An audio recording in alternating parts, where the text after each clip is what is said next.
Guide de la gestion des effets indésirables dans l'immunothérapie.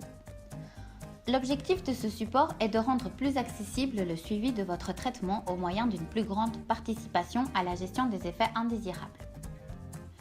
Ce travail a été conçu pour répondre aux questions suivantes. Quels sont les effets secondaires de l'immunothérapie et comment pouvez-vous les gérer? Vous êtes acteur de votre suivi, mais les compétences de votre équipe de médecins, infirmières, aides-soignants, paramédicaux, etc. ne peuvent en aucun cas être concurrencées par les connaissances que vous allez acquérir au cours de cette vidéo informative. Grâce à votre attention et le regard de vos proches, nous pouvons interagir ensemble tout au long de votre suivi, ce qui favorisera votre autonomie et la communication avec votre équipe de soins de santé. Pour rappel, le système immunitaire, c'est le système de défense qui nous protège contre les micro-organismes tels que les virus, les bactéries, mais également contre les cellules cancéreuses. L'immunothérapie est un traitement qui combat le cancer, comme la chimiothérapie, la radiothérapie et la thérapie ciblée. Grâce à l'immunothérapie, c'est votre propre système immunitaire qui va attaquer les cellules cancéreuses. L'avantage majeur de l'immunothérapie par rapport au traitement du cancer conventionnel, c'est que les effets secondaires sont moins fréquents. Dans l'immunothérapie, les effets secondaires sont mieux tolérés et la qualité de vie s'améliore sensiblement en comparaison avec d'autres méthodes classiques. Actuellement, il n'y a aucun moyen de prédire si les effets secondaires vont apparaître à un stade précoce ou tardif du traitement. Nous devons donc rester constamment vigilants. Il est capital de signaler au plus vite à votre équipe de soins tous les effets secondaires que vous éprouvez, car la prise en charge précoce permet souvent de limiter la sévérité et la durée de la toxicité et surtout de continuer l'administration du traitement. Vous connaissez votre corps mieux que personne. Par conséquent, quand vous nous faites part de vos symptômes, tâchez d'être le plus précis possible.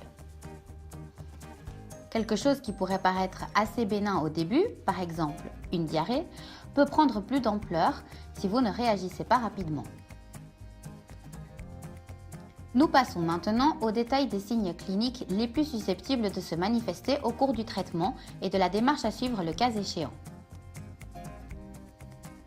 Les signes cliniques de la peau sont les suivants. Boutons sur la peau, démangeaisons, peau sèche, rougeur cutanée. S'il se déclare, veillez à surveiller l'hydratation de la peau, utilisez un gel douche ou savon au pH neutre. Soyez vigilant à la moindre modification remarquée. Même si cela vous paraît anodin, prenez contact avec votre équipe de soins. Les signes cliniques du système gastro-intestinal sont les suivants. Diarrhée, présence de glaire dans les selles, douleur abdominale, fièvre. S'il se déclare, veillez à surveiller la fréquence et la consistance des selles.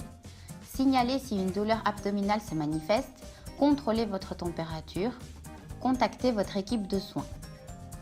Les signes cliniques au niveau pulmonaire sont les suivants. Manifestation de toux, difficulté respiratoire progressive avec sensation d'étouffement.